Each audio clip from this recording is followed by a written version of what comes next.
উঠাও উঠাও উঠাও ক্লাস ধরছো দুই ভাই উঠাইতাছে হ্যাঁ উঠাও টাইনে টাইনে উঠাও এবার মজা বুঝো মানে মজা বলতে কি মজা ওর বুঝাই দিব ওরে যদি 1 লাখ উঠান যেত ওই ওরে 1 লাখ উঠান যেত তাইলে ঠিক আছিল আবার ঠিক আছিল দুই একলা দাও 1 লাখ না ভাই করা বলো অনেকে ঠিক আছে তাইলে না ওর শিক্ষা হইতো ওটা দি তাইলে হচ্ছে শিক্ষা হইতো কিন্তু টান দাও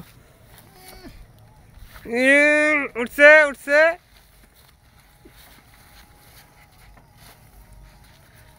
অবস্থা একবারে শেষ কিছু আছে না গাড়ির হ্যাঁ গাড়িরও নাই গাড়ির মাহাজনেরও নাই হ্যাঁ দুজনে কেরের অবস্থা নাই আর দুজনের অবস্থায় খারাপ থাকবো কেমনি এরকম ভাবে গাড়ি থাকলে গাড়ির অবস্থা থাকে না কিছু ওইছে দেখ বহুত কিছু খারাপ হয়েছে ভাই করো উঠবো চেষ্টা করতেছি দেখি আসলে পারি কিনা আচ্ছা উঠাও দি পারবো আমি পারবা এ হইলো কেমনে রে আইলা কেমনে এদিকে এটা টালিং ঘোরার সময় টালিংটা ঘুরতে পারি না অনেক স্পিড ছিল অতিরিক্ত স্পিডের কারণে যা হয় আর কি ব্যালেন্সটা আমি ঠিক রাখতে পারি নাই যার কারণে কলা গাছের ভিতরে এসে পড়ছি আর উঠাও দি যে ঘাস এর মধ্যে ব্রেক স্কিপ করছে আরো বেশি তখন আমি সম্পূর্ণ ব্যালেন্সটা হারিয়ে ফেলি উঠাও হারিয়ে ফেলার পরে ওই পাশে যাইতে হবে আবার একবারে ভাগ্যিস চালায় বাঁচাইছে উঠবো যদি এনে বাড়ি খাইতাম অবস্থা খুবই খারাপ যাই হোক মোটামুটি উঠবো নি সেভ করতে পারছিলাম নিজে একটু রক্ষা করতে পারছিলাম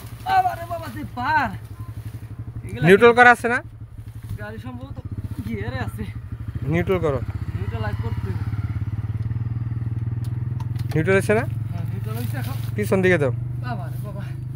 ইলা নারা যায় গাড়ি তার মধ্যে সুজুকি গাড়ি তো এমনি ওজন বেশি জমরে ভার উঠছে না এই দিক দেখি আর গাড়ি চালক বাট দুইজনে চালক মামা বাইক না দুজনে চালক আছে তো দুইজনের ভিতরে একটা চালানোর যে এক্সপিরিয়েন্স তাদের কাছে একটু শেয়ার করবো আচ্ছা তুমি সব রাস্তা থুইয়া এরকম মানে অফরোডে কেন চালানো অফরোডে মানে কেমন ফিলটা ওটা নেওয়ার জন্য আমি আর কি অফরোডে আসলাম আচ্ছা হ্যাঁ তো তুমি অফরোডে চালানো শিখবে এটা আর কি আচ্ছা তোমার উস্তাদ আমি তো ভালোই রাইড পারি সমস্যা নাই মানে ভালো রাইড পারো এইজন্য তোমার জুতা একটা ডাইন পামে একটা বাম পামে আর বাম পামে একটা ডাইন পামে নাকি এটা লাগাইছো কি লেগে লাগাইছো এটা লাগাইছি যেহেতু আমার ব্রেকটা স্পেস করতে হবে আচ্ছা যাই হোক এখন দুজনে অফরোডের মামু বাইক না দুজনে অফরোডের ফিলটা নিমু আচ্ছা ঠিক আছে ওকে আর সবকিছু শিখাই দিছো তো হ্যাঁ চালাও